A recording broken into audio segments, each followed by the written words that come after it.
I did something to my stalker that left him breathless when he broke into my house and tried to have his way with me. Now his new favorite colors are orange and white. For the past 6 months, I have been relentlessly stalked and received threats against my life from someone I dated for a month.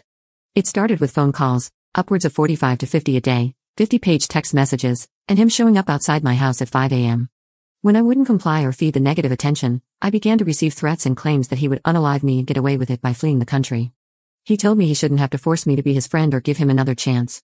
Every time I blocked his number, he would call me from different ones, pretend to be other people, or have his friends or even random strangers call me. Once, I freaked out an unsuspecting guy after informing him that the person who had told him to call me was actually stalking me, and I sent him proof. He ended up calling the police on the stalker, who then fled, of course. After about 2 months of this, I was evicted from my apartment building because my neighbors no longer felt safe due to his looming presence. I then applied for and was granted a temporary protection order.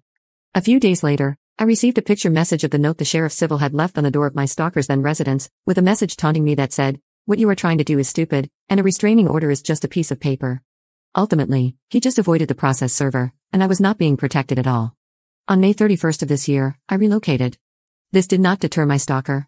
He vowed to find where I moved to and threatened that if he couldn't find me, he would find my family. He then sent me a map of my mother's home, whom he had never met. I received a message from a woman claiming to be my former landlord, informing me that I owed a balance on my account and needed to pay to avoid late fees, with a link provided in the message. It turned out to be my stalker pretending to be a woman, and the link was a tool used to grab the user's IP address. Upon this discovery, I changed my phone number and began to systematically dismantle any trace of my online presence. This action only seemed to anger him. Before deleting the profiles outright, I attempted to block him from contacting me. Each time I blocked one, he simply created a new account and proceeded to contact me as if nothing had happened. He created 12 different Reddit accounts, 9 different Tumblrs, 10 different Instagrams, 3 Meetup accounts, 4 Facebooks, with which he changed his location to that of my hometown and proceeded to add nearly everyone from my high school graduating class, and even 3 Duolingo accounts in MySpace. Yes, even MySpace. I then received an empty package from him addressed to my former residence with the declaration, "Address correction requested, do not forward." I'm assuming he thought the post office would adhere to his request and return the package to him with my new corrected address on it.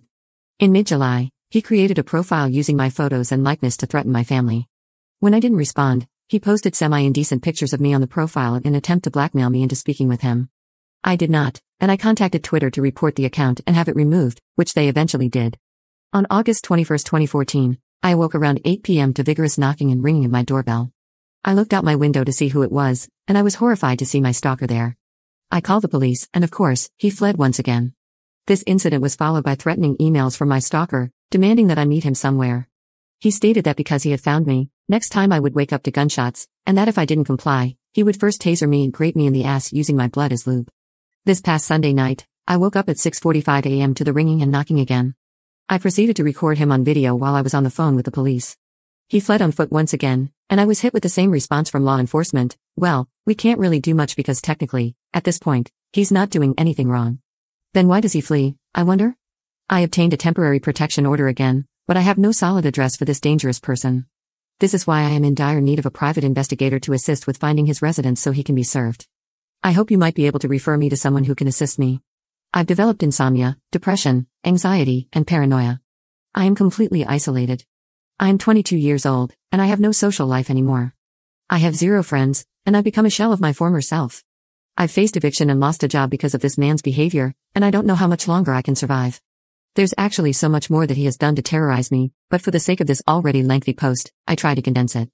I have proof in the form of recordings, event diaries, and copies of all his threats, interactions, and attempts to communicate. I would be more than willing to email them to show I'm not lying. I'm in Las Vegas if that helps at all. Update 1. I'm writing this while staring at the mess the police left for me, in a bit of a fog.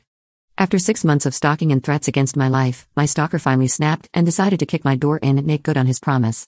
Out of fear, I had begun sleeping with a chair propped against my front door to give myself a few extra precious seconds in case of an emergency. I shudder to think how differently things might have turned out had I not barricaded the door. I awoke around 1:15 a.m. to the sound of the door giving way after one kick, followed by the sounds of my stalker struggling to dislodge the chair while forcing his way inside. I jumped up and grabbed the gun I've learned to do everything with, even shower. I stood at the top of my stairs and fired twice, hitting him in the chest. I heard his scream and his disbelief that I had stood up for myself. 0 to 100 in milliseconds. I've never been so afraid in my life. I do not know if he is living, but I do know the police have him, and that's what helps the most. After months of him evading the police, I began to question whether he was unstoppable, untraceable, a Houdini who would unalive me and get away with it. As of now, I'm in a haze of guilt, surprise, relief, and disbelief. I shook as the canines dragged him out from his hiding place under a bush. I survived, where so many people do not. I did it, I survived. Update 2. Hi everyone, Scaling Stories here. This is an excerpt from a news article on October 3, 2014 after Op confronted her stalker. Las Vegas, NV, a woman shot her stalker after he kicked in her back door. She had been living in fear, showering with a gun and propping a chair against her door for just this sort of situation.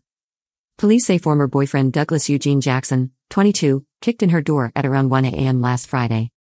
KVVU-TV reports that Jackson left the scene after being shot and tried to hide in some bushes. Police dogs quickly found the stalker.